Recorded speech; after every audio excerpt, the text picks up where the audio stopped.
ஒருத்தர் ரொம்ப அவசரமா வந்தார். சார், மனுஷன் நிம்மதியா இருக்கிறதுக்கு என்ன வழின்னு கேட்டார். சீக்கிரமா ஒரு கல்யாணத்தை பண்ணீங்க, எல்லாம் சரியா போடும் அப்படின்னோம். அவர் ஒரு மாதிரியா பார்த்தார்.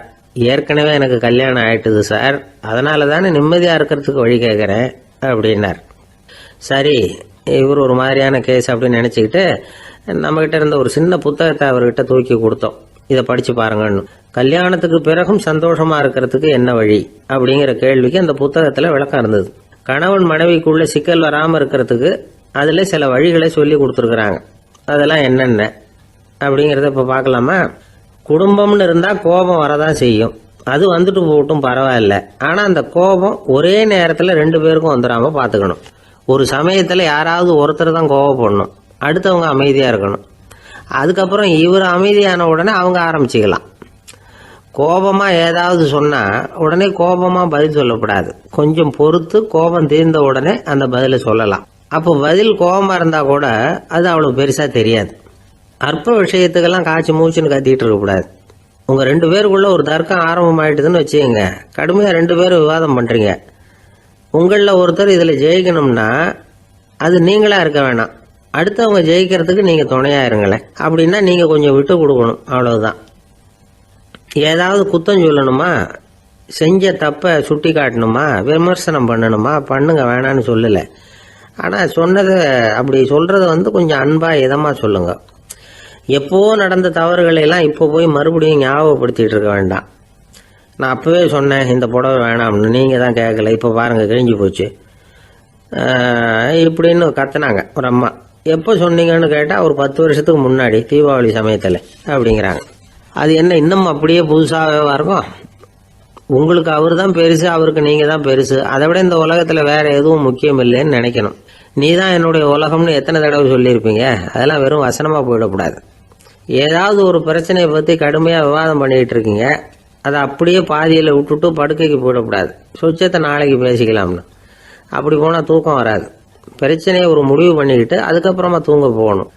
ஒரு நாள்ல ஒரு தடவையாவது உங்க ஜோடியை பாராட்டி நல்ல விதமா கனிவா ஒரு வார்த்தை சொல்லணும் அப்படின்னு தீர்மானம் பண்ணீங்க. ஏதாவது தப்பு பண்ணிவிட்டீங்கன்னா பரவாயில்ல, அதை ஒத்துக்கிறதுக்கும் மன்னிப்பு கேட்கறதுக்கும் தயாரா இருக்கணும். அது ஒன்றும் கேவலம் கிடையாது. வீட்டுக்குள்ள தானே கேட்க போறீங்க, வெளியில யாருக்கு தெரிய போகுதோ? எப்படியோ உங்களுக்குள்ள ஒரு சமரசம் ஆனா சரிதான். ஒரு தகராறுன்னு எடுத்துக்கிட்டா குறைஞ்சபட்சம் அதுக்கு 2 பேர் தேவை. தனியாவே உட்காந்துக்கிட்டு நான் இப்ப தகராறு பண்ணிட்டு இருக்கிறேன் அப்படின்னு யாரும் சொல்ல முடியாது. 2 பேர் தகராறு பண்றாங்கன்னா பொதுவா அந்த 2 பேர்ல யாரு அதிகமா பேசுறாங்களோ அவங்க பேர்ல தான் தப்பு இருக்கும். அதை மனசுல வச்சுக்கணும். இதெல்லாம் தான் அந்த புத்தகத்துல போட்டிருக்கிற வழிமுறைகள். இவ்வளவும் சரியா வரலன்னா அப்புறமா சொல்லுங்க, வேற புத்தகம் ஏதாவது இருக்கான்னு தேடுவோம். ஒரு கணவன் தன்னுடைய மனைவியை அழைச்சிட்டு ஒரு மனோதத்துவ டாக்டர் கிட்ட வந்தாரா. டாக்டர், எங்களுக்கு கல்யாணம் ஆகி 30 வருஷ காலமா நாங்க ஒரு விஷயத்துல கூட ஒத்து போனதில்லை அப்படின்னு ஆரம்பிச்சார். உடனே அந்த அம்மா குறுக்கிட்டு, அது 30 வருஷம் இல்ல 32 வருஷம் அப்படின்னாங்களாம். இந்த உலகமே ஒரு நாடக மேடை, நாம எல்லாரும் நடிகர்கள். இது ஞானிகள் சொல்றது. இது ஒரு பக்கம் இருக்கட்டும். இந்த உலகத்துக்குள்ள எத்தனையோ நாடக மேடைகள், எத்தனையோ நடிகர்கள், எத்தனையோ நாடகங்கள். இதெல்லாம் எப்படி ஆரம்பமாச்சு? அதுதான் இன்னைக்கு தகவல். அதாவது ஆதி மனிதன் பேச ஆரம்பிக்கிறதுக்கு முன்னாடி சைகையாலேயே எல்லாத்தையும் சொல்லிக்கிட்டு இருந்தான். அதனால அப்பவே நடிப்பு ஆரம்பமாயிட்டுது. முதல்ல ஒரு வேட்டையத்தான் அவன் நடிச்சு காட்டியிருப்பான். இவன் எப்படி போனான், எதிரில் மிருகம் எப்படி வந்தது, அதோட எப்படி சண்டை போட்டான், எப்படி அடிச்சு கொண்டுகிட்டு வந்தான், இதை அப்படியே மற்றவங்களுக்கு நடிச்சு காட்டியிருப்பான். ஏன்னா மொழி கிடையாது. இந்த காலத்துல எல்லாம் நாடகங்கள்ல நடிக்கிறவங்கள நடிகர்கள்ங்கிறோம். ஒரு காலத்துல இவங்களுக்கு என்ன பேரு தெரியுமா? திஸ்பியர்கள் அப்படின்னு பேராம். இதுக்கு காரணம் உண்டு. அதாவது 2000 வருஷத்துக்கு முன்னாடி கிரீஸ் நாட்டுல திசிவியஸ் அப்படின்னு ஒரு ஆள் இருந்தான். அவன் ஒரு பெரிய நாடக கலைஞன். அவன் சில இளைஞர்களை சேர்த்துக்கிட்டான், பயிற்சி கொடுத்தான், நாடக குழுவை உருவாக்கினான். நடிகர்களையும் நாடகத்துக்கு தேவையான பொருள்களையும் ஏற்றிக்கிட்டு போறதுக்கு ஒரு வண்டியையும் தயார் பண்ணான். அந்த வண்டியிலேயே அவன் கிரேக்க நாடு பூராவும் சுத்தினான். ஊர் ஊரா நாடகம் போட்டான். ஒரு ஊருக்கு போனதும் அங்க நாடகம் நடத்த தியேட்டர் இருக்கா அப்படிங்கன்னு எல்லாம் பாக்குறது இல்ல அவன். ஏன்னா அப்போலாம் தியேட்டர்னா என்னன்னு தெரியாது. நாடகம்னா அது ஒரு மூடிய கொட்டைக்குள்ளதான் நடத்தணுங்கிறது அப்ப யாருக்குமே தோணல. இந்த வண்டி போகும், அதுவே ஒரு பகுதி அப்படியே ஒரு மேடை மாதிரி விரிச்சுக்கும். அதுல ஏறி நின்றுகிட்டு நாடகத்தை நடிச்சு காட்டுவாங்களாம். மக்கள்லாம் எதிரில் தரையில உட்காந்து அதை பார்த்துக்கிட்டு இருக்கிறது. உலகத்தின் முதல் நடமாடும் தியேட்டர் இதுதானா. இந்த திசைபிஎஸ் தான் முதலா உலகத்துல நாடகம்ங்கிற பொழுதுபோக்க நடத்தி காட்டினவன் அப்படின்னு சொல்றாங்க. அவன் சொந்தமா நாடகம் எழுதுனா, நடிச்சான், நாடகத்தை இயக்கினான். அதனாலதான் அவனை first man of the theatre அப்படின்னு சொல்லுவாங்க. அவன் தான் நாடக மேடையின் முன்னோடி. கிரேக்கர் காலத்திலேயே நாடக ஆசிரியர்கள், நடிகர்கள், ரசிகர்கள் இவங்கெல்லாம் உருவாயிட்டாங்களாம். நாடகத்தின் சரித்திரத்தில் இந்த 3 பிரிவும் ரொம்ப முக்கியம். அதாவது கிரேக்க தியேட்டர்கள்லாம் திறந்த வெளி மேடைகள் தான். பெரும்பாலும் மலைச்சரிவுகள், அதுவே படிப்படியாக பண்ணியிருப்பாங்க. கீழே அரைவட்ட வடிவில் மேடை, அதுக்கு ஆர்கெஸ்ட்ரான்னு பேர். பிற்காலத்தில் இதில் உட்காந்து இசைக்குழுவினர் வாய்ச்சதுனால இசைக்குழுவுக்கே ஆர்கெஸ்ட்ராங்கிற பேர் வந்துட்டுது. இப்போ கிரேக்க தியேட்டர்களில் ஒன்று, அதோட காலம் கிமு 340. அதை இன்னமும் பாதுகாத்து வச்சிருக்கிறாங்களாம். எபிடாரஸ் அப்படிங்கிற இடத்துல அது இருக்குதான். இன்னமும் அந்த தியேட்டரை பயன்படுத்திட்டு வர்றாங்களாம். சிறந்த கிரேக்க நாடகங்கள்லாம் அங்கே நடிக்கிறாங்களாம். ஆரம்ப காலத்திலேயே கட்டணம் கிடையாது. அப்புறம் பின்னாடி தான் நுழைவு கட்டணம்லாம் அப்படியே வந்துட்டு தான். நடிகர்கள் பளபளப்பான ஆடைகள் உடுத்தி இருப்பாங்களாம். இந்த குதிகால் உயர்ந்த காலணிகள் போட்டிருப்பாங்களாம். இதெல்லாம் பழைய குறிப்புகள். பலவிதமான உருவங்களில் மாஸ்க் அப்படின்னு சொல்லப்படுற முகமூடி. அதனால ஒரே நடிகர் பல வேடங்களில் நடிக்கிறது உண்டான். ஆரம்பத்தில் பெண் நடிகர்கள் கிடையாது, எல்லாம் ஆண் நடிகர்கள் தான். ரோமானியர்கள் தான் முதல் நிரந்தர நாடக மேடையை கட்டினவங்க. அதுதான் முதல் தியேட்டர்.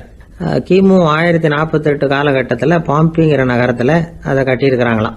கிரேக்க ரோமானிய தியேட்டர்களின் அடிப்படையிலேயே இந்த இத்தாலிய வடிவ அமைப்பாளர்கள் இந்த குதிரை லாட வடிவில் ஒரு ஆடிட்டோரியத்தை உருவாக்கினாங்களாம்.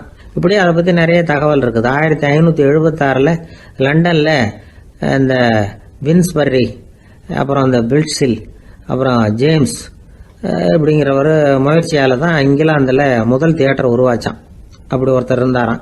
உலக நாடக மேடையின் வரலாறு இதுதான். அதாவது இப்பெல்லாம் அறிவியல் வளர்ச்சி அதிகமாயிட்டுது. திரைப்படம், தொலைக்காட்சி எல்லாம் வந்தாச்சு. ஒவ்வொரு வீடுமே ஒரு குட்டி தியேட்டர் மாதிரி ஆயிட்டுது. தொலைக்காட்சி முன்னாடி உட்காந்து எழுந்திருக்கவே மனசு வர்றதில்லை. ஒரு அம்மா ஒரு மனோதத்துவ டாக்டரை தேடிட்டு வந்தாங்களாம் இந்த காலத்தில். டாக்டர், எங்கள் வீட்டுக்காரர் எப்போ பார்த்தாலும் டிவி முன்னாடி உட்காந்துக்கிட்டு அதையே வெறிச்சு பார்த்துக்கிட்டு இருக்கிறார், உத்து பார்த்துக்கிட்டு இருக்கார், எனக்கு சந்தேகமாக இருக்குன்னாங்களாம். இது மனக்கோளாறு இல்லைங்க, ஆர்வ கோளாறு, அவ்வளவுதான், இதுக்காக பயப்படாதீங்கன்னாராம் டாக்டர். அப்படி இல்லை டாக்டர், டிவி ஓடும் பொழுது நாம எல்லாம் அதை பார்க்குறோம் சரி, ஆனால் அவர் அப்படி இல்லை, டிவியை நிறுத்தினதுக்கு அப்புறமும் அதையே உத்து பார்த்துட்டு உட்காந்துருக்கிறார், அதனால தான் சந்தேகப்பட்டு உங்ககிட்ட வந்தேன் அப்படின்னாங்களாம். ஒரு அரசனும் அமைச்சரும் ஒரு நாள் ரொம்ப சாவகாசமாக பேசிக்கிட்டு இருந்தாங்களாம். அரசன் அமைச்சரை பார்த்து ஒரு கேள்வி கேட்டிருக்கார். ஏங்க அமைச்சரே, ஆசை இல்லாத ஒரு மனுஷனால இருக்க முடியுமா அப்படின்னு. ஏன் முடியாது, துறவி அப்படிங்கிறவங்கெல்லாம் அப்படிப்பட்டவங்க தானே அப்படின்னாராம் அமைச்சர். அவங்கெல்லாம் உண்மையிலேயே ஆசையை விட்டவங்க தானே அப்படின்னு கேட்டாரா ராஜா. அப்படிதான் இருக்கணும் அப்படின்னாராம் அமைச்சர். அப்படின்னா ஆசையே இல்லாத ஒரு உண்மையான துறவியை நான் பார்க்கணுமேன்னார். அது என்ன பிரமாதம், அதுக்கு நான் ஏற்பாடு பண்ணுறேன் அப்படின்னு விட்டார் இவர். சொல்லிவிட்டு உடனே புறப்பட்டு போனார். அங்கே எங்கே தேடினார். அப்புறம் தான் அவருக்கு புரிஞ்சுது உண்மை துறவியை கண்டுபிடிக்கிறது எவ்வளவு கஷ்டமான காரியம்னு. இருந்தாலும் ராஜா கிட்ட சொல்லியாச்சே உண்மை துறவியை காட்டுறேன்னு. இப்போ என்ன பண்ணுறது, ராஜா கிட்ட சொன்னபடி நடக்கலைன்னா அவருக்கு கோபம் வந்துடும். அமைச்சர் ஒரு யோசனை பண்ணார். அவருக்கு ஒரு வழி தெரிஞ்சுது. அதுதான் சரின்னு முடிவு பண்ணார். அதாவது அந்த ஊரில் அவருக்கு தெரிஞ்ச நாடக நடிகர் ஒருத்தர் இருக்கிறார், நல்லா நடிப்பார். அவரை போய் பார்த்தார். இதை பாருப்பா, எனக்காக நீ ஒரு காரியம் செய்யணும்னார். என்னன்னு கேட்டார் அவர். நீ ஒரு துறவி மாதிரி கொஞ்ச நேரத்துக்கு நடிக்கணும். ராஜா உன்னை பார்த்துட்டு போகிற வரைக்கும் நடி, அது போதும், அதுக்காக உனக்கு 10,000 ரூபா தரேன் அப்படின்னார். அவர் எந்த காலத்தில் இவ்வளவு பணத்தை மொத்தமாக பார்த்துருக்கார். அதனால் உடனே சரின்னு ஒத்துக்கிட்டார். அமைச்சர் அரண்மனைக்கு திரும்பி வந்தார். என்ன அமைச்சரே, இன்னுமா ஒரு உண்மையான துறவி கிடைக்கலன்னார். உண்மையான துறவி ஒருத்தரை இப்போ தான் கொஞ்ச நேரத்துக்கு முன்னாடி பார்த்து பேசிவிட்டு வர்றேன். அவர் நம்ம ஊருக்கு வெளியில் குளத்தங்கரையில் உள்ள ஒரு ஆலமரத்துக்கு அடியில் உட்காந்துருக்கிறார் அப்படின்னார் இவர். அப்படின்னா உடனே புறப்படுங்க அப்படின்னார் ராஜா. பரிவாரங்களோடு புறப்பட்டார். அங்கே அந்த மரத்தடியில் அந்த ஆள் வேஷம் போட்டுக்கிட்டு துறவி மாதிரி உட்காந்துருக்கிறான். ராஜா நேராக போனார். அந்த துறவி காலில் பொத்துன்னு விழுந்து வணங்கினார். உடனே ராணியும் அவர் காலில் விழுந்தாங்க. அடுத்தபடியாக அமைச்சர் விழுந்தார். அவருக்கு தெரியும் இது நம்ம ஆள் தான்னு. இருந்தாலும் என்ன பண்ணுறது, நேரம். அப்புறம் பரிவாரங்கள்லாம் துறவி காலில் விழுந்து ஆசீர்வாதம் வாங்கிட்டாங்க. ராஜா அப்புறமா தங்கத்தட்டுல பொண்ணையும் பொருளையும் வச்சு அந்த துறவிகிட்ட ரொம்ப பணிவா நீட்டுறார். தாங்கள் தயவு பண்ணி இதை ஏத்துக்கணும் அப்படின்னு வேண்டிக்கிட்டார். அந்த துறவி பற்றில்லாம அதை பார்த்தார். எல்லாத்தையும் திறந்துட்ட எனக்கு இதெல்லாம் எதுக்காக அப்படின்னு சொல்லி அதை மறுத்துட்டாராம். ஆஹா, உண்மையான துறவியை பார்த்துட்டோம் அப்படிங்கிற ஆனந்தம் அரசருக்கு. ரொம்ப நிம்மதியா திருப்தியா திரும்பி வந்தார் அரண்மனைக்கு. அதுக்கப்புறம் அமைச்சர் யாருக்கும் தெரியாம அந்த துறவிகிட்ட ஓடினார். சொன்ன பிரகாரம் பணத்தை நீட்டினார். இந்தப்பா, நான் உங்ககிட்ட சொன்னபடி 10,000 ரூபா பணம் எடுத்துக்கோ அப்படின்னார். அந்த ஆள் ராஜா கிட்ட சொன்னது மாதிரியே எல்லாத்தையும் திறந்துட்ட எனக்கு இதெல்லாம் எதுக்காக வேணாம் அப்படின்னு விட்டாராம். நடிச்ச வரைக்கும் போதும்பா, இனிமே இந்த நாடக வசனம்லாம் வேணாம், வேஷத்தை கலைச்சுரு, பணத்தை வாங்கிக்கொண்டார். இல்லைங்க, இது வேஷம் இல்லை, இது வசனமும் இல்லை, இது உண்மை. கொஞ்ச நேரம் துறவி மாதிரி நடிச்சதுக்கே இந்த தேசத்து ராஜா, ராணி, அமைச்சர், பரிவாரங்கள் எல்லாம் என் காலில் விழுந்து வணங்குறாங்க. அப்படின்னா உண்மையான துறவியா இருக்கிறது எவ்வளவு பெருமையான விஷயம். நான் உண்மையான துறவியா ஆக போறேன், அப்படி முடிவும் பண்ணிட்டேன் அப்படின்னார் அந்த நடிகர். வேஷம் கூட எப்படிப்பட்ட விளைவுகளை உண்டு பண்ணுது பார்த்தீங்களா. நம்மால் ஒருத்தன் ரொம்ப வசதியாக தான் இருந்தான். ஒரு நாள் அவன் சொத்து பூரா திருட்டு போட்டுது. அதுக்கப்புறம் இவன் துறவி மாதிரி ஆயிட்டான். ஊர் ஊரா சுத்தினான். ஒரு குருநாதரை தேடி கண்டுபிடிச்சான். அவர்கிட்ட சீடனா சேர்ந்துக்கிட்டான். அவனை பார்த்து ஒருத்தர் கேட்டார், நீ உண்மையான சீடன் தானான்னு. இல்லைங்க, சீடன் மாதிரி நடிச்சுக்கிட்டு இருக்கிறேன் அப்படின்னா. அது குரு துரோகம் இல்லையா அப்படின்னு கேட்டார் அவர். இல்லைங்க, நான் பண்ணது குரு துரோகம் இல்லை, என் குரு பண்ணது தான் துரோகம். என்னுடைய பணத்தை கொள்ளையடிச்சது இவர் தான். அதை எங்க வச்சிருக்காருன்னு கண்டுபிடிக்கிறதுக்காக தான் இவர்கிட்ட வந்து சீடனா சேர்ந்துருக்கிறேன் அப்படின்னானா. அந்த ஆள் என்ன கண்ணா பண்ணான்னு திட்டி விட்டான் சார். அதை நினைச்சா எனக்கு ரொம்ப வருத்தமா இருக்கு அப்படின்னு சொல்லி கவலைப்பட்டார் ஒருத்தர். இதுல கவலைப்படுறதுக்கு என்ன இருக்குது அப்படின்னாரு ஒரு பெரியவர். அவர் ஒரு மகான். என்ன சார் இப்படி சொல்றீங்க, ஒருத்தர் நம்ம பார்த்து திட்டுனா வருத்தமா இருக்காதா அப்படின்னார். அது எப்படி வருத்தமா இருக்கும், திட்டுறதுங்கிறது என்ன, அது வெறும் சத்தம் தானே அப்படின்னார் அந்த பெரியவர். நம்ம ஆளுக்கு தலையை பிச்சுக்கலாம் போல இருந்தது. இருக்காது அப்படின்னா நமக்கு அப்படித்தானே தோணுது. அந்த பெரியவர் சொல்றது ரொம்ப பெரிய விஷயம். அதை நாம புரிஞ்சிக்க முயற்சி பண்ணலாம்னா நடைமுறை வாழ்க்கைக்கு அது ஒத்து வர்றது மாதிரி தெரிய மாட்டேங்குது. இருந்தாலும் அந்த பெரியவர் அதுக்கு என்னதான் விளக்கம் கொடுக்கறாருன்னு பார்ப்போமே. ஒரு ரயில் போயிட்டு இருக்கு, அதுல ஒரு சாது போயிட்டு இருக்கார். அந்த ரயில் அவர் ஹரித்வாரம் போயிட்டு இருக்கார். அவரு ரயில்ல ஏகப்பட்ட கூட்டம். நம்ம ஊர் ரயில் கேட்க வேணும், டிக்கெட் வாங்கிட்டு கொஞ்சம் பேர், வாங்காத கொஞ்சம் பேர். அது என்னத்துக்கு அனாவசியமா டிக்கெட் அப்படிங்கிற நினைப்புல பாதி பேர். இந்த கூட்டத்துக்கு மத்தியில அந்த சாதுவும் போயிட்டு இருக்கிறார். உட்கார்றதுக்காக இருந்த இடத்துல ஒரு ஆள் படுத்திருக்கிறான். கொஞ்சம் முரட்டு ஆசாமி. அவன் காலு பக்கத்துல கொஞ்சோண்டு இடம் பாக்கி இருந்தது. அந்த இடத்துல இந்த சாது உட்காந்துருந்தார். மெதுவா உட்காந்துக்கிட்டார் போய். ஆனா அந்த ஆளு ராத்திரி பூரா இவரை காலால உதச்சிக்கிட்டே இருக்கிறான். அது இவருக்கு ரொம்ப அவமானமா பட்டது. அதனால துக்கம் ஏற்பட்டது. இருந்தாலும் அதை ஒரு மாதிரியா சகிச்சுக்கிட்டே இவர் வந்து சேர்ந்தார். பொழுது விடிஞ்சது. அந்த சாது ஹரித்வார் வந்து சேர்ந்தார். அங்க ஒரு பெரிய ஞானியை சந்திச்சார். ராத்திரி ரயில்ல அந்த ஆளு உதைச்சதையும் அதனால தனக்கு ஏற்பட்ட துக்கத்தையும் இந்த சாது அந்த ஞானி கிட்ட சொன்னார். சொல்லிவிட்டு, ஏன் சுவாமி, எனக்கு துக்கம் ஏற்பட்டதே அது தப்பா அப்படின்னு கேட்டார். தவறுதான் அந்த ஞானி. உனக்கு இன்னமும் தேக அபிமானம் போகலைங்கிறது தான் அது காட்டுது. அஷ்டாவக்ரர் என்ன சொல்றார் தெரியுமா, உண்மையான ஞானி யாராவது தன்னை வந்தனை செய்தால் அதற்காக சந்தோஷப்பட மாட்டார், யாராவது நிந்தனை செய்தால் அதற்காக வருத்தப்பட மாட்டார் அப்படின்னு சொல்றார். நிந்தனைங்கிறது ஒரு ஒலி தான். தேகாபிமானம் இருக்கிற வரைக்கும் இந்த ஒலி நம்மளை வேதனைப்படுத்தும். நான் தேகம் இல்லை, ஆத்மா அப்படிங்கிற நினைவு இருந்தா இந்த ஒலி நம்மளை பாதிக்காது. மனு என்ன சொல்றார் தெரியுமா, ஒரு சாதகன் பாராட்டுதலை விஷம்னு நினைச்சு பயப்படணும், அவமானத்தை அமிர்தம்னு நினைச்சு சந்தோஷப்படணுங்கிறார். அவமானப்பட்டா கவலைப்படாம எப்படி இருக்க முடியும் அப்படின்னு தான் நமக்கு தோணும். அதனாலதான் நம்மள யாரும் இதுக்கு உதாரணமா யாரையும் காட்ட முடியல.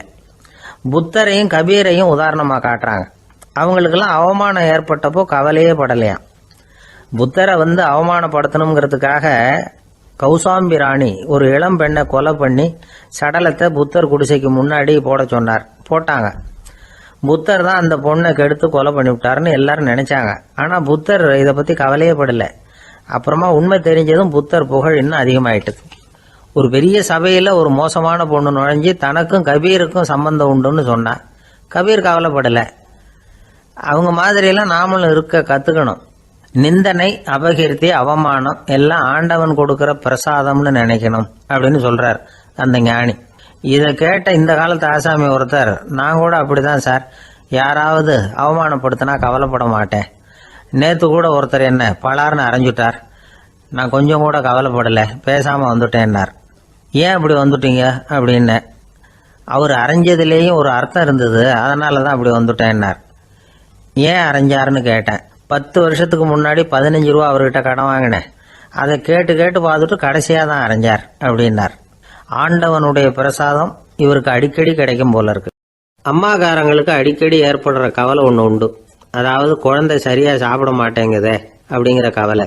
இவங்கெல்லாம் ஒரு விஷயத்த நல்லா புரிஞ்சுக்கணும். குழந்தைகள்ங்கிறவங்க பெரியவங்க மாதிரி இல்லை. அவங்க கடிகாரத்தில் மணியை பார்த்துட்டு சாப்பிட்றதுக்கு உட்கார்ற ரகம் கிடையாது. பசிச்சா சாப்பிடுவாங்க, இல்லைன்னா விளையாடுவாங்க அல்லது தூங்குவாங்க. அது புரியாம அவங்கள கட்டாயப்படுத்தி அல்லது மிரட்டி சாப்பிட வைக்கிறது ரொம்ப தப்பு.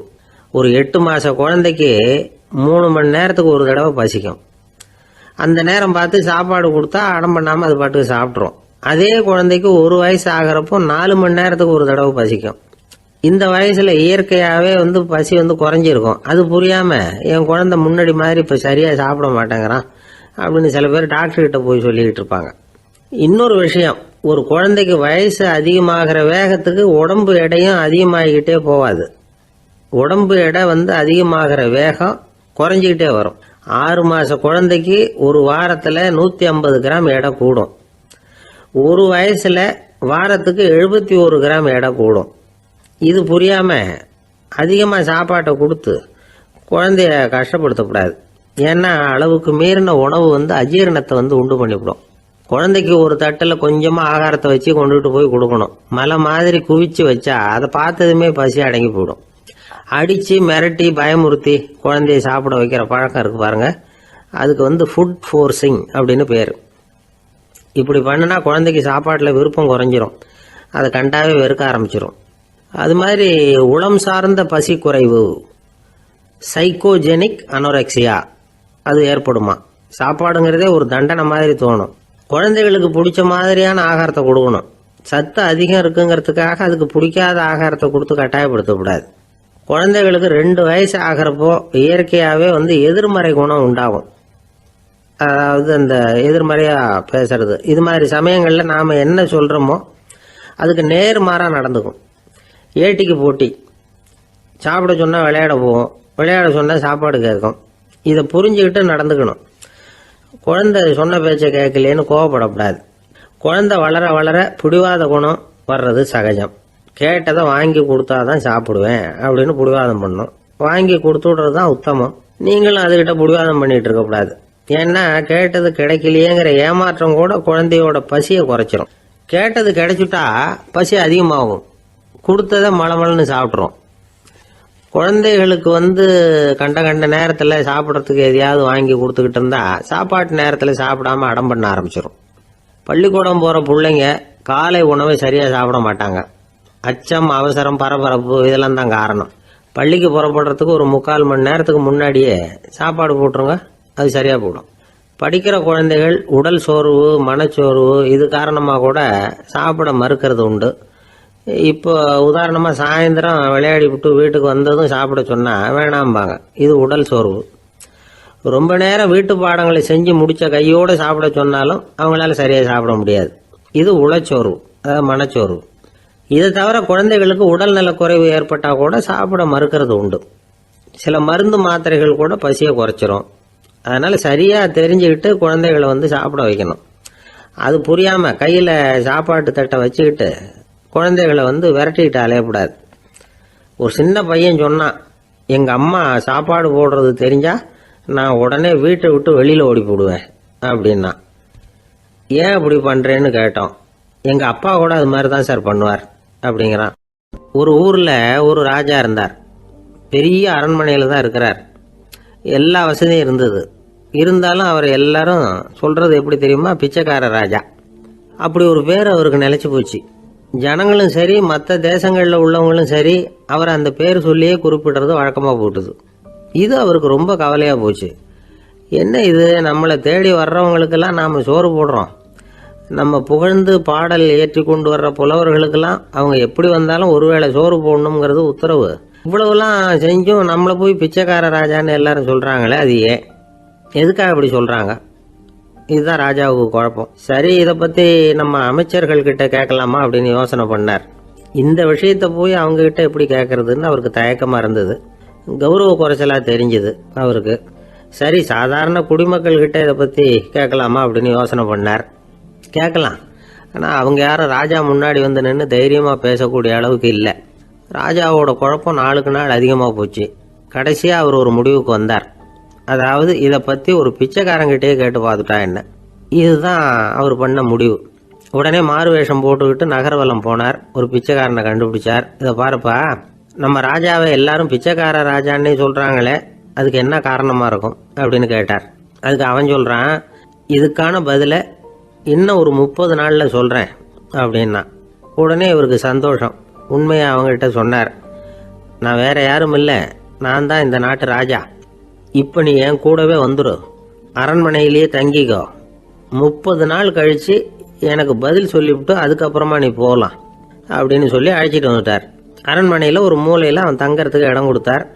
தினம் 2 வேளையும் இவனுக்கு சோறு போடுங்க அப்படின்னு உத்தரவு போட்டார். ராஜா கொடுத்த இடத்துல போய் உக்காந்துக்கிட்டான் அந்த பிச்சைக்காரன்.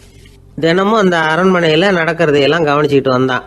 வேளைக்கு சாப்பாடு வரும், சாப்பிட்டுக்கிட்டு இருக்கான். இப்படி 30 நாள் முடிஞ்சுது. ராஜா வந்தார். என்ன, என்னோட கேள்விக்கு பதில் என்னன்னு கண்டுபிடிச்சிட்டியான்னார். கண்டுபிடிச்சிட்டேன்னா. என்ன எல்லாரும் பிச்சைக்கார ராஜான்னு சொல்றாங்களே, அது நியாயமா படுதா உனக்குன்னு கேட்டார். நியாயமா தான் படுது, சந்தேகம் இல்லாம நீங்க பிச்சைக்கார ராஜா தான். என்னதான் நீங்க வசதியோடவும் படைபலத்தோடவும் இருந்தா கூட நீங்க எங்க வர்க்கத்தை சேர்ந்த ஆசாமி தான் அப்படின்னு அடிச்சு சொல்லிவிட்டான் அந்த ஆள். எதனால் அப்படி சொல்றேன்னு கேட்டார் இவர். அரசே, ஒரு உண்மையை கண்டுபிடிச்சு சொல்றதா நான் உங்ககிட்ட சொன்னேன். நீங்க ராஜ பரம்பரைன்னா உடனே உங்க கழுத்துல கிடக்கிற முத்து மாலையை கழட்டி பரிசா கொடுத்துருப்பீங்க, பொன்னையும் மணியையும் கொடுத்துருப்பீங்க. ஆனா நீங்க அப்படி செய்யல. என்ன ஒரு மூலையில உட்கார வச்சு 2 வேளை சோறு போட சொன்னீங்க. உங்களை தேடி யார் வந்தாலும், யார் வந்து பாராட்டி பேசினாலும் அல்லது பிரச்சனைகளை சொன்னாலும் நீங்க செய்யற ஒரே காரியம் சோறு போடுறது தான். பிச்சைக்காரனுக்கு சோறு மட்டும்தான் உலகம். உங்க விஷயத்திலையும் நீங்க அப்படித்தான் நினைக்கிறதாக தெரியுது. நல்லா கவனிங்க. எந்த ஒரு பிரச்சனைக்கும் சோறு தான் முடிவுன்னு நினைக்கிறீங்க பாருங்க. நீங்க சந்தேகமில்லாத எங்களை சேர்ந்த ஆளுதான் அப்படின்னுட்டான் அந்த பிச்சைக்காரன். அதுக்கப்புறம் தான் அந்த ராஜா தன்னுடைய தவறுகளை எல்லாம் தேர்த்திக்கிட்டாராம். பசின்னு வர்றவங்களுக்கு சோறு தான் போடணும், அது தப்பு இல்லை. பாராட்ட வர்றவங்களுக்கெல்லாம் சோத்தையே போட்டு அனுப்புனா இப்படிதான் பேர் வரும். எனக்கு தெரிஞ்ச ஒருத்தர் தினமும் யாராவது ஒருத்தரை தன் வீட்டுக்கு அழைச்சிட்டு போவார், சாப்பாடு போட்டு அனுப்புவார்.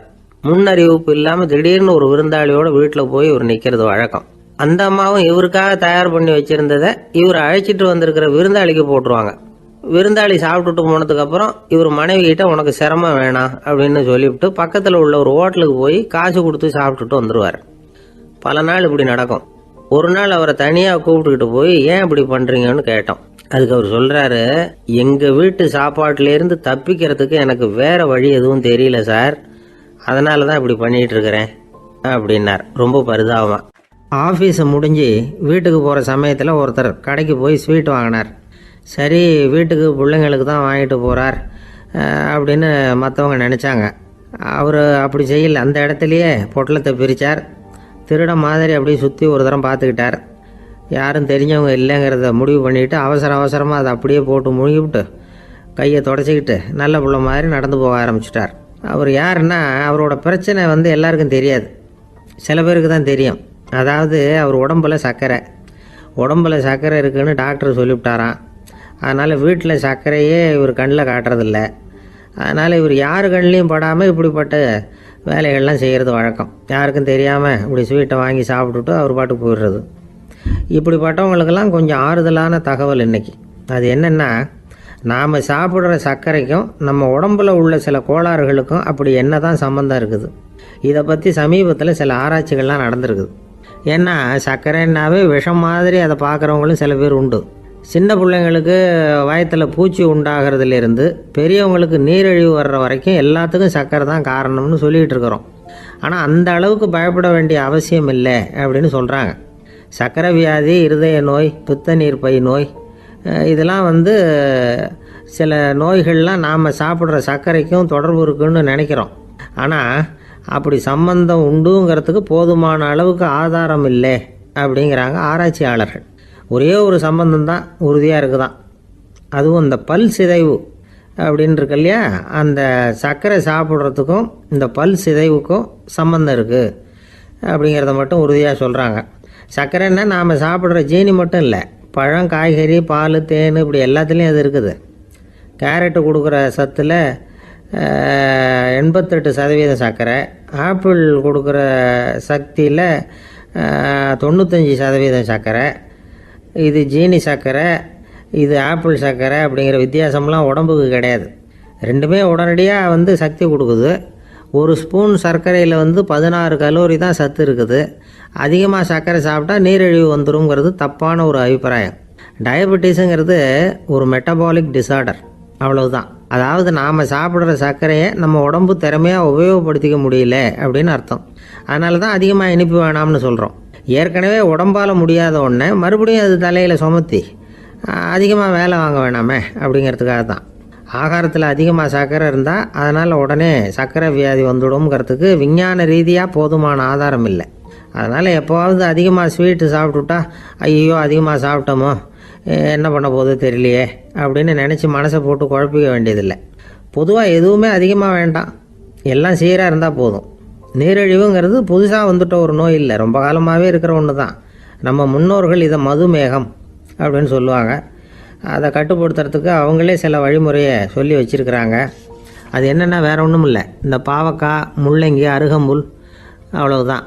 வெள்ளை முள்ளங்கி இருக்குல்ல, அதை வாரத்துக்கு 3 நாள் சாப்பிட்டுக்கிட்டு வாங்க. நூலுக்கோல் ரொம்ப நல்லது. இல்லைன்னா முள்ளங்கி சாறு 1 ounce சாப்பிட்டுட்டு வரலாம். ரத்தத்தில் சேர்கிற சர்க்கரை அளவை இதெல்லாம் கட்டுப்படுத்துது. சிறுநீரில் காணப்படுகிற சர்க்கரை அளவையும் சமநிலைப்படுத்துது.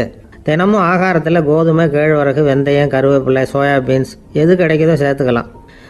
இப்படிலாம் செஞ்சுக்கிட்டு வந்தால் அப்புறம் வீட்டுக்கு தெரியாமல் கடையில் போய் நின்றுக்கிட்டு ஸ்வீட் வாங்கி திருட்டுத்தனமாக சாப்பிட வேண்டிய அவசியமே உங்களுக்கு வராது. 2 ஆசாமிகள் கடற்கரையில் உட்காந்து சாவகாசமாக பேசிக்கிட்டு இருந்தாங்களாம். ஒருத்தர் சொன்னார், இன்னொருத்தருக்கு தெரியாமல் ஸ்வீட்டு சாப்பிட்றதே எப்பவும் வந்து இடைஞ்சல் தான் சார்.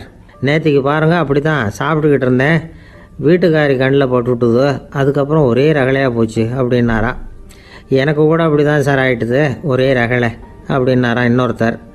நீங்கள் சாப்பிட்டதும் உங்கள் வீட்டுக்காரங்க கண்ணில் போட்டுவிட்டுதா சார் அப்படின்னு கேட்டிருக்காரு இவர். அதுக்கு அவர் சொன்னாராம், அப்படி இல்லை சார், கடைக்காரர் கண்ணில் போட்டுவிட்டுதோ, நான் அவருக்கு தெரியாமல் அந்த ஸ்வீட்டை அவர் கடையிலேருந்து எடுத்திருந்தேன் அப்படின்னு விளக்கம் கொடுத்தாராம் இந்த ஆள். ஒரு மனுஷனுக்கு 3 விதத்தில் கர்வம் உண்டாகிறதுக்கு வாய்ப்பு உண்டு. பணம், பதவி, புகழ். பணம் அதிகமாக வந்தால் கர்வம் வரலாம், பதவி பெருசாக வந்துட்டுதுன்னா கர்வம் வரலாம், புகழ் அதிகமாக போனாலும் கர்வம் வரலாம். இந்த 3 வகையான கர்வத்துக்கும் இடம் கொடுக்காமல் இருக்கிறாங்க பாருங்கள், அவங்க தான் சிறந்த மனிதர்கள். ஒரு பெரிய பொறுப்பில் இருக்கிறவங்களுக்கு கர்வம் வந்துடக்கூடாது. அப்படி வந்துட்டுதுன்னா அது எல்லாருக்கும் இடைஞ்சல். ஒரு ராஜா இருந்தார். அவர் ஒரு நாள் தன்னுடைய தலைநகரத்தை சுற்றி வந்துக்கிட்டு இருந்தார். ஒரு இடத்துல ஒரு அழகான நிலத்தை பார்த்தார். ஆஹா, இந்த இடத்துல நமக்குன்னு ஒரு மாளிகையை கட்டினா எவ்வளோ நல்லாயிருக்கும் அப்படின்னு நினச்சார். ராஜா நினச்சா அது முடியாத காரியமா? சரி, இந்த நிலம் யாருக்கு சொந்தம்னு விசாரிங்க அப்படின்னார் பக்கத்தில் இருந்தவங்கக்கிட்ட. அவங்கெல்லாம் ஓடி போய் விசாரித்தாங்க. அந்த இடம் வந்து ஒரு வயசான கிழவிக்கு சொந்தம், வயசான அம்மாவுக்கு சொந்தமாக. அந்த அம்மா தான் அதில் ஒரு குடிசையை போட்டு குடியிருந்துகிட்டு இருக்கிறாங்க. சரி, அந்த நிலத்துக்கு வந்து ஒரு விலையை நிர்ணயம் பண்ணி அதை அந்த வயசான அம்மாக்கிட்ட கொடுத்துருங்கோ அப்படின்னு உத்தரவு போட்டார் ராஜா. ஆனால் அந்த அம்மா, இது எங்கள் பூர்வீக இடம், இதை விற்க மாட்டேன் அப்படின்னு சொல்லிவிட்டுது. சரி, 2 பங்கு விலை கொடுக்குறோம்னு சொல்லி பாருங்க அப்படின்னாங்க. அப்படியே சொன்னாங்க அரண்மனை ஆட்கள். அதுக்கும் சம்மதிக்கலை அந்த அம்மா. இதை கேள்விப்பட்டதும் ராஜாவுக்கு கோபம் வந்துட்டுது. தன்னுடைய ஆளுங்களை கூப்பிட்டார். போய் அந்த குடிசையை பிரித்து எறிங்க, காசெல்லாம் ஒன்றும் கொடுக்காதீங்க அப்படின்னு கத்தினார். அவ்வளோதான். அடுத்த நிமிஷம் அரண்மனை ஆசாமிகள் போனாங்க, குடிசையை பிரித்து எரிஞ்சாங்க. அந்த வயசான அம்மா இருக்குது, அதுவும் அந்த இடத்த விட்டு துரத்தி விட்டாங்க. அந்த இடத்துல ஒரு அரச மாளிகையை கட்டி முடிச்சிட்டாங்க. அந்த வயசான அம்மா பாவம், ராஜாவே இப்படி பண்ணால் யார்கிட்ட போய் முறையிட முடியும்? ஒரு ஞானி இருந்தார், அவர்கிட்ட போய் சொன்னாங்க. அவர் இவங்க சொன்னதை கேட்டு மனசில் வச்சுக்கிட்டார். ஒரு நாள் அந்த ராஜாவே இந்த ஞானியை கூப்பிட்டார். புதுசாக ஒரு மாளிகை கட்டியிருக்கிறேன், வந்து பாருங்கன்னு. சரின்னு சொல்லி இந்த பெரியவர் ஒரு நாள் இந்த மாளிகைக்கு போனார். சும்மா போகல, ஒரு கழுதையையும் ஓட்டிகிட்டு போனார். கொஞ்சம் சாக்குகள், வெத்து சாக்கு, அதையும் எடுத்து கழுதை முதுகில் போட்டு கழுதையை ஓட்டிகிட்டு போகிறார். ராஜா பார்த்தார். அவருக்கு இது ஆச்சரியமாக இருந்தது. என்ன இது, மாளிகைக்கு வந்துட்டு போங்கன்னு கூப்பிட்டா கழுதை சாக்கு இதெல்லாம் கொண்டு வராரு, ஒன்றும் புரியலையேன்னு நினச்சார். எதுக்காக இதெல்லாம்னு கேட்டார். அரசருடைய தோட்டத்திலேருந்து கொஞ்சம் மண் எடுத்துகிட்டு போகிறதுக்கு ஆசைப்பட்றேன், அதுக்கு நீங்கள் அனுமதி கொடுக்கணும் அப்படின்னு இவர். இது என்ன வேடிக்கையான கோரிக்கையாக இருக்குது அப்படின்னு நினச்சார் ராஜா. இருந்தாலும் மண் தானே கேட்குறாரு, எடுத்துகிட்டு போகட்டுமே அப்படின்னு நினச்சார். சரின்னு அனுமதி கொடுத்தார். அந்த பெரியவர் தோட்டத்துக்கு போனார், மண்ணை வெட்டினார், சாக்கில் போட்டு நிரப்புனார். ராஜாவை கொஞ்சம் கிட்ட வாங்கன்னு கூப்பிட்டார். இந்த மண் மூட்டையை தூக்கி கழுதையோட முதுகில் வைக்கணும், கொஞ்சம் உதவி பண்ணுங்கன்னார். ஓ பண்ணுறேனே அப்படின்னு சொல்லி ராஜா கிட்ட போனார். மூட்டையை தூக்கி பார்க்குறாரு, முடியல, திணறி போயிட்டார். இப்போ அந்த ஞானி பேசினாராம். அரசே, இந்த ஒரு சாக்கு மண்ணையே உங்களால் தூக்க முடியல, அந்த கிழவிகிட்ட இருந்து அந்த அக்கிரமமாக அபகரித்த இந்த தோட்டம் பூராவையும் சுமக்கணும்னு ஆசைப்படுறீங்களே, அது உங்களால் முடியுமா அப்படின்னு கேட்டாராம். ராஜா யோசனை பண்ண ஆரம்பித்தார். தன்னுடைய செயலுக்காக வருத்தப்பட்டாராம். அந்த வயசான அம்மாவை உடனடியாக வரவழைச்சார். தாயே, தப்பு பண்ணிட்டேன், என்னை மன்னிச்சுக்குங்க, இன்னையிலேருந்து இந்த மாளிகையும் தோட்டமும் உங்களுக்கு தான் சொந்தம் அப்படின்னு சொல்லிவிட்டாராம். போகிறப்ப இந்த உலகத்திலேருந்து எண்ணத்தை எடுத்துகிட்டு போக போகிறோம், அதனால் ரொம்பவும் அலட்டிக்க வேண்டியதில்லை, கர்வப்பட வேண்டியதில்லை அப்படிங்கிறது ஒரு பெரிய உபதேசம். ஒரு பெரிய மனுஷன் சாக கிடந்தார், ரொம்பவும் அழுதார். ஏன் அழறீங்க அப்படின்னு கேட்டாங்க சுற்றி இருந்தவங்க. நான் சாகிறதுக்காக கவலைப்படலை, நான் நம்ம ஜனங்களுக்காக எவ்வளவோ காரியம்லாம் செஞ்சுக்கிட்டு வந்தேன். நான் செஞ்சுக்கிட்டு வந்த சேவையை இனிமேல் யார் செய்ய போகிறாங்க, அது யாரால முடியும், அதை நினச்சி தான் அழறேன் அப்படின்னாராம். ஒருத்தர் முன்னாடி வந்தார். அதுக்காக நீங்கள் கவலைப்படாதீங்க, உங்கள் சேவையை தொடர்ந்து செய்கிறதுக்கு என்ன மாதிரி இளைஞர் பட்டாளம் தயாராக இருக்குது, இருந்தாலும் எங்கள் கவலை என்னென்னா அப்படின்னு இழுத்தார். என்ன சொல்லுங்கன்னு கேட்டார் அவர். நீங்கள் இது வரைக்கும் என்ன சேவை செஞ்சுக்கிட்டு வந்தீங்க, அதுதான் எங்களுக்கு இன்னமும் புரியாத புதிராக இருக்குது அப்படின்னாராம் அவர். ஒரு நண்பர் அவசரமாக என்கிட்ட ஓடி வந்தார். அப்புறம் சொன்னார், என்னால் நம்பவே முடியல சார், என் பையனா இப்படி அப்படின்னு சொல்லி ஆச்சரியப்பட்டார். உங்கள் பையன் அப்படி என்ன தான் செஞ்சுட்டான் அப்படின்னு கேட்டேன். என்னால் முடியாத ஒரு காரியத்தை அவன் செஞ்சுட்டான் சார் அப்படின்னார். அது என்னன்னு தான் சொல்லுங்களேன். என்ன, 5வது வகுப்பில் அவன் ஒரே தடவையில் தேறிட்டான் சார், அதாவது ஒரே அட்டம்ப்டில் பாஸ் ஆகிருக்கான் அப்படின்னார் மூச்சு வாங்க. கஷ்டப்பட்டு பரீட்சை எழுதுனது அவன், இவருக்கு ஏன் மூச்சு வாங்குது? நம்மால் செய்ய முடியாத ஒரு காரியத்தை இன்னொருத்தர் செய்யும் பொழுது அது நமக்கு ஆச்சரியமாக இருக்குது. சர்க்கஸ் பார்க்குறோம், ஒருத்தர் அந்த இடத்துல தொங்குறார், அது நமக்கு ஆச்சரியம், ஏன்னா அது நம்மால் முடியாத காரியம். நம்மால் முடியாத ஒன்றை அடுத்தவர் எளிதாக செய்யும் பொழுது நாம் மருள்வது இயற்கை. இதை தான் தொல்காப்பியம் மருட்கை அப்படின்னு சொல்லுது. இந்த வியப்பு இருக்குதே, இது 4 வகையில் ஏற்படுறதாக தொல்காப்பியம் சொல்லுது. அது என்ன 4 வகை? முதல் வகை எப்படின்னா, புதுமையான அரிய செயல்களை செய்கிறது. 2வது வகை என்னென்னா பெரும் செயல்களை செய்கிறது. 3வது வகை என்னென்னா மிக நுட்பமான செயல்களை செய்கிறது. 4வது வகை என்னென்னா ஆக்கம் தரும் செயல்களை செய்கிறது. புதுமை, பெருமை, சிறுமை, ஆக்கமோடு மதினம் சாலா மருட்கை 4 அப்படிங்கிறது தொல்காப்பியம். இன்றைக்கி விஞ்ஞானம் புதுசு புதுசாக எதையோ கண்டுபிடிக்குது. ஆரம்பத்தில் அது ஆச்சரியமாக இருக்குது, அப்புறம் அது நமக்கு பழகி போடுது. வானொலி பெட்டி புதுசாக வந்தப்போ ஒரு பெட்டி பேசுதுங்கிறது எவ்வளோ பெரிய ஆச்சரியம். இப்போ யாரும் அதை ஆச்சரியமாக பார்க்குறதில்ல. மதினம் சாலா மருட்கை அப்படின்னு ஒரு சொற்றொடர் வருது பாருங்க, அதில் கருத்தாழம் உண்டு. எதை பற்றியும் போதுமான அளவு புரிந்து கொள்ளாத போது ஒருத்தர் ஆச்சரியப்படுறார். புரிந்து கொண்ட பிறகு ஆச்சரியம் மறைஞ்சு போடுது. மிக நுட்பமான செயல்களும் நம்ம ஆச்சரியப்பட வைக்கும். ஒரு அரிசியில் ஒரு திருக்குறள் எழுதி காட்டுறாங்க, ஒரு முட்டை ஓட்டுக்குள்ளே ஓவியம் தீட்டி காட்டுறாங்க. கருங்கல் சிற்பங்களில் எவ்வளவு நுட்பமான வேலைப்பாடுகளை எல்லாம் பார்த்து ஆச்சரியப்படுறோம். இது மாதிரி ஆக்கப்பூர்வமான அரிய செயல்களை செய்கிறது கூட வியப்பை உண்டு பண்ணும். குப்பை கூலங்களை கூட வாழ்க்கைக்கு பயன்படுகிற பொருளாக மாற்றுகிறவர்கள் இருக்காங்க, அவர்களுடைய செயல் வியப்பு அளிக்குது.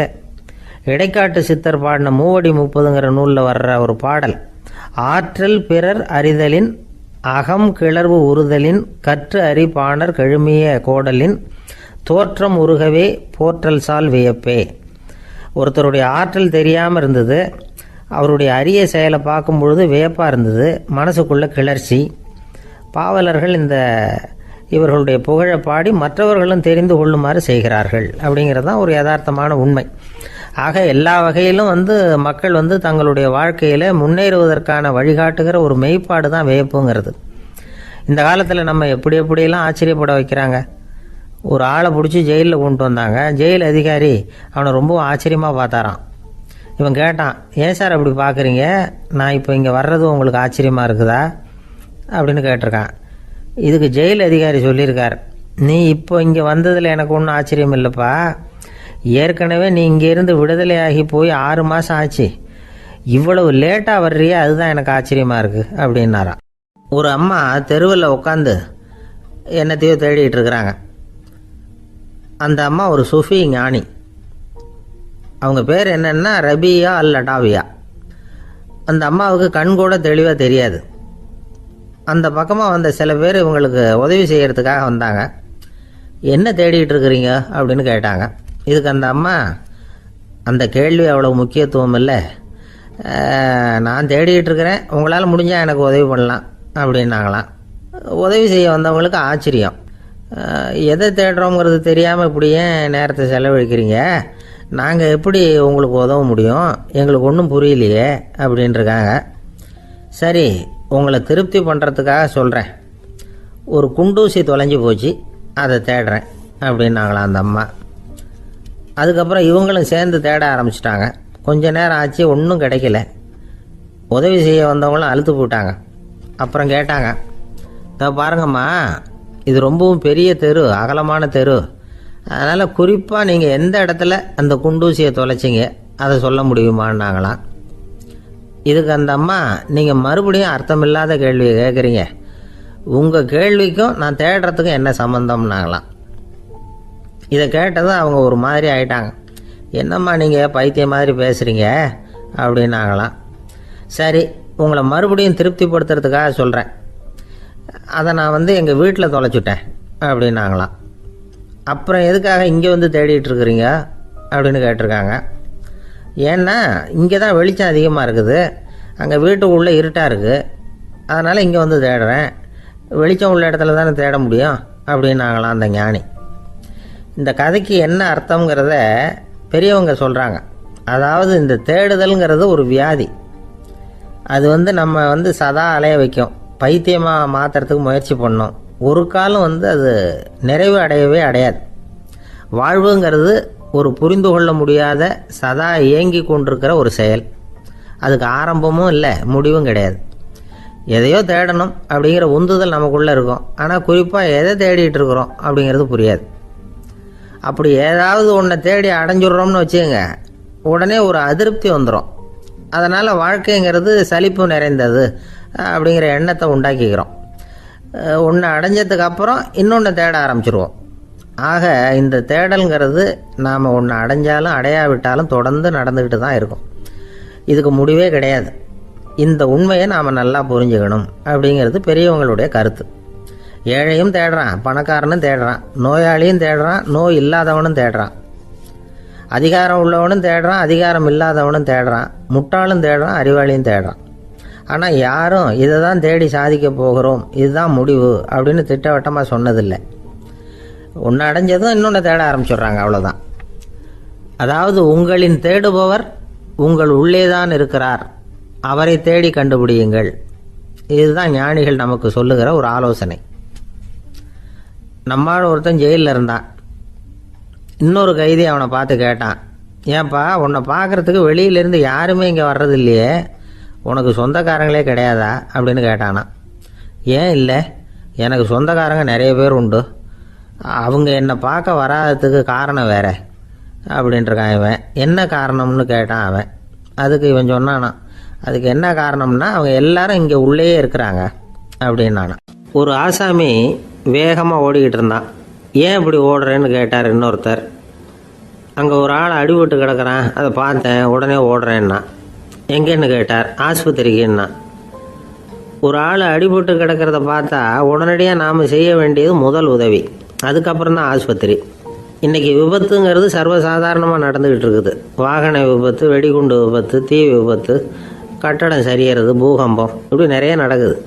ஒரு விபத்தை பார்த்துட்டா நம்மளில் பல பேர் நமக்கு என்னத்துக்கு வம்புன்னு ஒதுங்கி போயிடுறதும் உண்டு. சில பேர் துணிஞ்சு கிட்ட போய் உதவி செய்கிறதும் உண்டு. அப்படி உதவி செய்ய நினைக்கிறவங்களுக்கு உபயோகப்படுற தகவல் இது. விபத்தில் காயமடைஞ்சவங்களை 3 பிரிவாக பிரிக்கலாமா.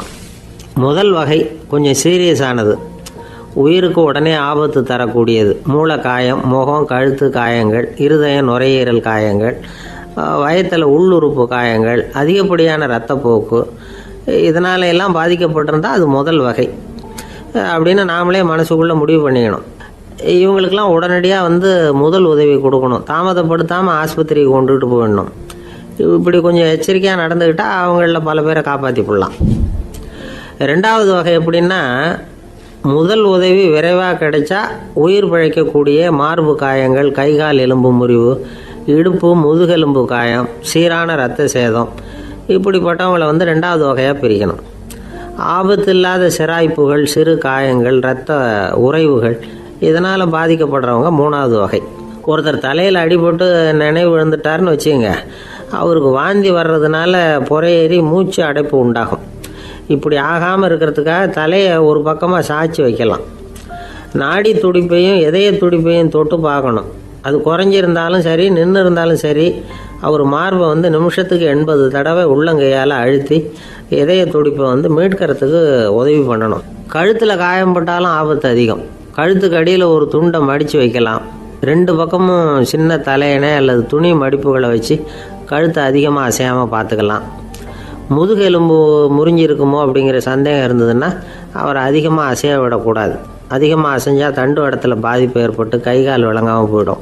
அவரை ஒரு கனமான போர்வை இல்லைன்னா பாயில் படுக்க வச்சு 4 பேர் மெதுவாக தூக்கி மருத்துவ உதவிக்கு அனுப்பி வைக்கலாம். கையெலும்பு முறிஞ்சிருந்தால் முறிஞ்ச பாகத்தை உடம்போடு சேர்த்து அசையாமல் கட்டி போடலாம். கால் எலும்பு முறிஞ்சிருந்தால் மற்ற காலோடு சேர்த்து கட்டி போடலாம். முறிஞ்ச பாகம் தொங்காமல் பார்த்துக்கணும். அப்போ தான் வீக்கம் உண்டாகாமல் இருக்கும். வெட்டு காயம், குண்டடிப்பட்ட காயம், இதிலெல்லாம் ரத்தப்போக்கு அதிகமாக இருக்கும். ரத்தம் வெளியேற ஆபத்து அதிகம். சுத்தமான துணியை பல மடிப்புகளை மடித்து காயத்தின் மேலே வச்சு அழுத்தமாக ஒரு 10 நிமிஷம் பிடிச்சிக்கணும். ரத்தம் நின்ன உடனே காயத்துக்கு கட்டு போடலாம். சில சமயம் காயம்பட்ட பாகத்தை உயரமாக தூக்கி பிடிச்சிக்கிட்டா தான் ரத்த கசிவு நிற்கும். இந்த விவரங்களையெல்லாம் கொஞ்சம் மனசில் வாங்கி வச்சுக்கிட்டோம்னா சமயத்தில் உதவும். ஏன்னா இந்த காலத்தில் விபத்து எந்த ரூபத்தில் எப்போ வரும்னு யூகிக்கவே முடியல. நண்பர் ஒருத்தர் சொன்னார், நேற்றுக்கு பாருங்கள் சார், என் கண்ணு முன்னாடியே ஒரு சின்ன விபத்து நடந்ததுன்னார். என்னன்னு விசாரித்தோம். ஒரு பஸ்ஸில் வந்துக்கிட்டு இருந்தேன். அந்த பஸ்ஸில் பின்பக்கம் படி ஓரமாக நின்றுக்கிட்டு இருந்த ஒருத்தர் ரோட்டில் விழுந்துட்டார். டிரைவர் அதை கவனிக்கலை, நிறுத்தாமல் அவர் பாட்டுக்கு போகிறாருனார். கண்டக்டர் உடனே விசில் கொடுத்து பஸ்ஸை நிறுத்த வேண்டியது தானே அப்படின்னோம். அதுதான் சார் முடியாமல் போச்சுன்னார் அவர். ஏன்னு கேட்டாங்க. தவறி கீழே விழுந்ததே அந்த கண்டக்டர் தான் சார் அப்படிங்கிறார். ஒரு நாள் ராமர் அரசவையில் உட்காந்துருக்கிறார். ராமராஜ்யம் நடந்துக்கிட்டு இருந்த நேரம். அந்த சமயத்தில் ஒரு நாய் அரச சபைக்கு வந்துதான். அது தலையில் அடிபட்டு ரத்தம். அந்த கோலத்தில் அது அங்கே வந்தது. எல்லாரும் ஆச்சரியமாக அதை பார்த்தாங்க. ராமரும் அந்த நாயை பார்த்தார். நீங்கள் வந்த காரியம் என்ன நடந்தது, எதுவாக இருந்தாலும் பயப்படாமல் சொல்லு அப்படின்னார். உடனே அந்த நாய் மெதுவாக சொல்ல ஆரம்பிச்சுதான். ஐயா, நான் தெருவில் போய்கிட்டு இருந்தேன். வழியில் ஒருத்தர் வந்தார். அவர் வேத சாஸ்திரம்லாம் படித்த பெரியவர். அவர் எந்த காரணமும் இல்லாமல் அவர் கையில் வச்சுருந்த குச்சியால் என் தலையில் அடிச்சுட்டார். அதுதான் தலையில் ரத்தம். இதை நீங்கள் விசாரித்து தகுந்த தீர்ப்பு வழங்கணும் அப்படின்னு தான் அந்த நாய். ராமர் பார்த்தார். உடனே தன்னுடைய காவலர்களை அனுப்புனார். அந்த ஆளை எங்கே இருந்தாலும் போய் கொண்டுகிட்டு வாங்க அப்படின்னு விட்டார். காவலர்கள் போனாங்க. அந்த ஆளை பிடிச்சி கொண்டு வந்துட்டாங்க. அரண்மனைக்கு வா அப்படின்னு சொல்லி கூப்பிட்டுட்டு வந்துட்டாங்க. என்ன நடந்ததுன்னு விசாரித்தார் ராமர். அதுக்கு அந்த ஆள் சொன்னார், நான் வீதி வழியாக வந்துக்கிட்டு இருந்தேன். குறுக்க இந்த நாய் வந்தது. நான் அவசரமாக போய்கிட்டு இருந்தேன். இது எனக்கு வழி விடாமல் குறுக்க பூந்து இடைஞ்சல் பண்ணிச்சு. எனக்கு கோபம் வந்துட்டுது. அதனால் அடிச்சுட்டேன். வேத சாஸ்திரம் படித்த நான் என் வசம் இழந்து கோபப்பட்டது பெரிய தப்பு தான். அதை நான் ஒத்துக்கிறேன். குற்றத்தை ஒப்புக்கொள்கிறேன், எனக்கு என்ன தண்டனை கொடுக்கணுமோ அதை கொடுங்க, ஏற்றுக்கிறேன் அப்படின்னு விட்டார். சரி, இப்போ அந்த ஆளுக்கு தண்டனை கொடுக்கணும். என்ன தண்டனை கொடுக்கறது யோசனை பண்ணார் ராமர். அதையும் அந்த நாய்கிட்டே கேட்டார். நீயே சொல்லு, என்ன தண்டனை கொடுக்கலாம் இவருக்கு அப்படின்னார். இதுக்கு அந்த நாய் என்ன சொல்லிச்சு தெரியுமா? இவரை ஏதாவது ஒரு கோயிலுக்கு தர்மகர்த்தாவாக நியமனம் பண்ணி விடுங்க, அதுதான் இவருக்கு சரியான தண்டனை அப்படின்னுது. இதை கேட்டதும் ராமர் முகத்தில் புன்னகை. ஆனால் அங்கே இருந்த மற்றவங்களுக்கெல்லாம் ஆச்சரியம். அது எப்படி, தப்பு செஞ்சவங்களுக்கு தண்டனை கொடுக்கறது தானே நியாயம், அதை விட்டுவிட்டு தர்மகர்த்தா பதவியை கொடுக்க சொல்லுது இந்த நாய் அப்படிங்கிற ஆச்சரியம். இந்த சந்தேகத்தை அந்த நாய்கிட்டே கேட்டாங்க அங்கே இருந்தவங்க. இதுக்கு அந்த நாய் பதில் சொல்லிச்சான். நான் போன பிறவியில் ஒரு கோயிலுக்கு தர்மகர்த்தாவாக இருந்தேன். எவ்வளவோ கவனமாக எச்சரிக்கையாக தான் என்னுடைய கடமைகளை எல்லாம் செஞ்சுக்கிட்டு வந்தேன். அப்படி இருந்தாலும் சில சமயங்களில் என்னையும் மீறி கோயில் செல்வத்தை நான் அனுபவிக்கிறதுக்கு காரணம் ஆயிட்டேன். ஒரு கோவிலுக்கு தர்மகர்த்தாவாக இருக்கிறவங்க எப்படியும் இந்த பாவத்திலேருந்து தப்பிக்கிறது கஷ்டம். அதனால தான் நான் இந்த பிறவியில் நாயாக பிறந்து இப்படி கஷ்டப்படுறேன். இதே நிலைமை இந்த ஆளுக்கும் ஏற்படணும் அப்படிங்கிறதுக்காக தான் அவரையும் ஒரு கோயிலுக்கு தர்மகர்த்தாவை நியமிக்கும்படி கேட்டுக்கிட்டேன் அப்படின்னு தான் இந்த நாய். இதிலேருந்து என்ன தெரியுது? எந்த பதவியில் நாம் இருந்தாலும் நமக்கு தெரியாமல் கூட அதை தவறாக உபயோகப்படுத்தக்கூடாதுங்கிறத இதிலேருந்து புரிஞ்சுக்கணும். இல்லைன்னா அடுத்த பிறவியில் நாயாக பிறந்து எங்கேயாவது போய் வாழை ஆட்டிகிட்டு நிற்க வேண்டியது தான். கோவில் வாசலில் 2 நாய் பேசிக்கிட்டு இருந்து தான், போன ஜென்மத்தில் நான் மனுஷனாக தான் இருந்தேன். ஒரு கோவில் பூசாரி பேச்சை கேட்டுவிட்டு அவரோட கூட்டு சேர்ந்துக்கிட்டு ஆண்டவன் போட்டிருந்த நகையெல்லாம் அபகரித்து என்கிட்ட கொடுத்தாரு அவர். நான் எடுத்துகிட்டு வந்துட்டேன். திருடினது அந்த ஆள் தான், எடுத்துக்கிட்டு வந்தது தான் நான். இருந்தாலும் நான் மட்டும் நாயாக பிறந்துட்டேன். இப்போ மட்டும் அந்த பூசாரி என்கிட்ட மாட்டினா கடித்து குதறி விடுவேன் அப்படின்னு தான். அவசரப்பட்டு அப்படி செஞ்சுடாதே, பதிலுக்கு அவரும் உன்னை திருப்பி கடித்தாலும் கடிச்சிருவார். ஏன்னா அவரும் இப்போ ஒரு நாயாக தான் பிறந்திருக்கிறார் அப்படின்னு தான். இன்னொன்று, அது எப்படி உனக்கு தெரியும்னு தான். இது நான் தானே அது அப்படின்னு தான் அந்த நாய். இந்த காலத்து புள்ள ஒருத்தன் தன்னோட அப்பாவை பார்த்து சொன்னான், அப்பா நான் உனக்கு உதவி செய்யலாம்னு நினைக்கிறேன், என்ன உதவி செய்யணும்னு சொல்லு அப்படின்னா. நீ சும்மா இருந்தால் அதுவே எனக்கு செய்கிற பெரிய உதவிடா அப்படின்னார் அப்பா. சும்மா இருக்கிறதும் ஒரு உதவி தான், அது மாதிரி மௌனமும் ஒரு சமூக சேவை தான் அப்படிங்கிறார் காஞ்சி பெரியவர். நமக்கு 5 புலன்கள் இருக்குது, மெய், வாய், கண், மூக்கு, செவி. இந்த 5லேயும் அதிகப்படியான வேலை எதுக்குன்னு நினைக்கிறீங்க? வாய்க்கு தான். ஏன்னா அதுக்கு 2 வேலை. இப்போ கண்ணுக்கு பார்க்குறது மட்டும்தான் வேலை, காதுக்கு கேட்குறது மட்டும்தான் வேலை, மூக்குக்கு வாசனை அறியறது தான் வேலை, உடம்புக்கு உணர்றது மட்டும்தான் வேலை. ஆனால் வாய் அப்படி இல்லை, அதுக்கு 2 வேலை. சாப்பிட்றதும் அதுதான், பேசுகிறதும் அதுதான். அதாவது வாய் ஒன்று தான் கர்மேந்திரியமாகவும் இருக்குது, ஞானேந்திரியமாகவும் இருக்குது அப்படின்னு சொல்லுவாங்க. சாப்பாட்டில் உட்காந்தா எந்தெந்த ஆகாரம் என்னென்ன ருசின்னு அறிவிக்கிற வேலையும் செய்யுது. சபையில் உட்காந்தா பாடுறது, பேசுறது, சிரிக்கிறது, இது மாதிரியான வேலையும் செய்யுது. இன்னொரு வித்தியாசம், கண்ணு, காது, மூக்கெல்லாம் ஸ்ட்ரெயின் பண்ணிக்கிட்டு வேலை செய்கிறதில்ல. ஒரு ரோஜா பூவை பார்த்தா உடனே மூக்கு அப்படியும் இப்படியும் அசைய ஆரம்பிக்கிறதில்ல. ஒரு சங்கீதத்தை கேட்ட உடனே காது ஆட ஆரம்பிக்காது. ஆனால் வாய் அப்படி இல்லை, அது பேசினாலும் சரி சாப்பிட்டாலும் சரி அசைஞ்சு தான் ஆகணும். ஆக மற்றதை விட வாய்க்கு வேலை ஜாஸ்தின்னு தெரியுது. சாப்பிட்றது, பேசுறது அப்படின்னு 2 காரியம் அதுக்கு. இப்படி 2 காரியம் இருக்கிறதுனால அது 2ஐயும் பாதியாக குறைச்சிக்கணுங்கிறது கடவுள் அபிப்பிராயமாக இருக்கணும் அப்படிங்கிறார் காஞ்சி பெரியவர். ஆனால் இப்போ நாம் அப்படியா நடந்துக்கிறோம்? அதுக்கு நேர்மாறாக நடந்துக்கிறோம். நாம் சாப்பிட்றதும் அதிகம், பேசுகிறதும் அதிகம், 2 வேலையையும் தேவைக்கு அதிகமாகவே செய்கிறோம். வாய் தான் ரொம்ப ஓவர் ஒர்க்குடு. அதுக்கு ஓய்வு கொடுத்தா உடம்பும் நல்லாயிருக்கும், உலகமும் நல்லாயிருக்கும். மௌன விரதம் இருக்கிறதெல்லாம் எதுக்காக நினைக்கிறீங்க? இதுக்காக தான். இந்த காலத்தில் மௌனமாக இருக்கிறவங்கெல்லாம் மகத்தான தொண்டு செய்கிறாங்க அப்படின்னு தான் சொல்லணும். சத்தம் அதிகமாக போய் தான் சவுண்டு பொல்யூஷன் வருது. அது மட்டும் இல்லை, மௌனமாக இருந்தால் சண்டை சச்சரவே வராது. மௌனம் கலக நாஸ்தி. ஆக இதுவும் ஒரு சமூக சேவை தான்.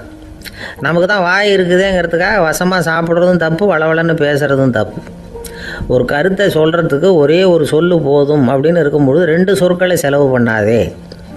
எவ்வளவு சொன்னாலும் அதனால் ஒரு பயனும் விளையாது அப்படின்னு தெரிய வருமே, ஆனால் அந்த ஒரு சொல்லையும் விரயம் பண்ணாதே அப்படிங்கிறார். ஒரு அறிஞர். எல்லா குணங்கள்லேயும் மௌனம்தான் சிறந்தது அப்படிங்கிறார் ஒருத்தர். மௌனமாக இருக்கிறது மூலமாக மற்றவர்கள் குறைகளை நம்மளால் தெரிஞ்சுக்க முடியும். அதே சமயத்தில் நம்மகிட்ட இருக்கிற குறைகளை மற்றவங்களுக்கு தெரியாமல் மறைச்சிக்கவும் முடியுங்கிறார் அவர். உண்மைதானே? ஒரு பெரிய மேடை பேச்சாளர், பொது வாழ்க்கையில் 25 வருஷ காலமாக ஈடுபட்டிருக்கிறவர். அவர் மனைவி ஒரு நாள் சொன்னாங்க, எங்கள் வீட்டுக்காரர் 25 வருஷ காலமாக பொது வாழ்வில் ஈடுபட்டிருந்தா கூட இந்த மாதம் 10ஆம் தேதியிலேருந்து தான் மக்களுக்கு சேவை செய்ய ஆரம்பிச்சிருக்கார் அப்படின்னு நாங்கள் ரொம்ப பெருமையாக. 10ஆம் தேதிக்கு அப்படி என்ன விசேஷம் அப்படின்னு கேட்டோம். அன்னையிலேருந்து தான் அவர் மேடையில் பேசுகிறத நிறுத்தினார் அப்படின்னாங்க அந்த அம்மா. நம்மக்கிட்ட ஒருத்தன் தப்பாக நடந்துக்கிட்டானா உடனே நாம் என்ன செய்வோம்? கையை ஓங்கிட்டு அவனை அடிக்க போவோம். நாம் அவங்ககிட்ட அவனை விட ஒருபடி மேலாக தப்பாக நடந்துக்குவோம். ஆனால் பெரியவங்கள்லாம் அப்படி நடந்துக்கிறது இல்லை. இன்னா செய்தாரை ஒருத்தல் அவர் நாண நன்னயம் செய்து விடல் அப்படின்னு வள்ளுவர் சொல்லியிருக்கார் இல்லையா? அதுக்கு தகுந்த மாதிரி நடந்துக்குவாங்க. பாயசித் விஸ்தாமிங்கிறவர் ஒரு பெரிய ஞானி. அவர் ஒரு நாள் ராத்திரி ரொம்ப நேரம் மசூதியில் இருந்துட்டு வீட்டுக்கு திரும்பி வந்துகிட்டு இருக்கிறார். வழியில் ஒரு குடிகாரன், அவன் கையில் ஒரு இசைக்கருவி, அதை கண்ணா பின்னான்னு மீட்டிக்கிட்டு வாய்க்கு வந்தபடி என்னத்தையோ பாட்டுன்னு நினச்சிக்கிட்டு பாடிக்கிட்டு அவன் பாட்டுக்கு கிடக்கிறான் வழியில். அதோடு இருந்தாலும் பரவாயில்ல, அந்த பக்கமாக வழியில் போகிறவங்க வர்றவங்களையெல்லாம் பார்த்து கண்ணா பின்னான்னு திட்டிக்கிட்டு இருக்கிறான், ரொம்ப வளர்க்குறான். பாயசீத் பிஸ்தாமிங்கிற அந்த பெரியவர் அந்த வழியாக போகிறார். அவனை பார்க்குறார். அவனுடைய நிலைமையை பார்த்துட்டு பரிதாபப்படுறார். ஏன்பா இது மாதிரிலாம் நடந்துக்கிற, இப்படி நடக்கலாமா அப்படின்னு ஏதோ கொஞ்சம் புத்திமதி சொல்கிறதுக்கு ஆரம்பித்தார். அவனுக்கு கோபம் வந்துட்டுது. கையில் வச்சிருந்த வாத்திய கருவி அதால் ஓங்கி அந்த பெரியவர் தலையில் ஒரு அடி கொடுத்தான். ரத்த காயம் ஏற்பட்டு போச்சு. அவன் கையில் இருந்த இசைக்கருவியும் அடித்த வேகத்தில் 2ஆக உடஞ்சி போச்சு. அவ்வளோ வேகமாக அடிச்சிருக்கான். இவ்வளவு தூரத்துக்கு நடந்து போச்சுல்ல. அந்த மாபெரும் ஞானி வாயை திறந்து ஒரு வார்த்தை கூட பேசலை. பேசாமல் தலையை பிடிச்சிக்கிட்டு அவர் பாட்டுக்கு போயிட்டார். மறுநாள் அந்த பெரியவர் என்ன பண்ணார் தெரியுமா? கொஞ்சம் இனிப்பு பண்டங்கள், கொஞ்சம் பணம், இது 2ஐயும் ஒரு ஆள் மூலமாக அனுப்பி வச்சார் அந்த குடிகாரனுக்கு. அவனுக்கு ஒன்றும் புரியல. என்ன விவரம்னு விசாரித்தான். வந்த ஆள் ஒரு கடுதாசியை நீட்டினான். அதில் விவரம் இருந்தது.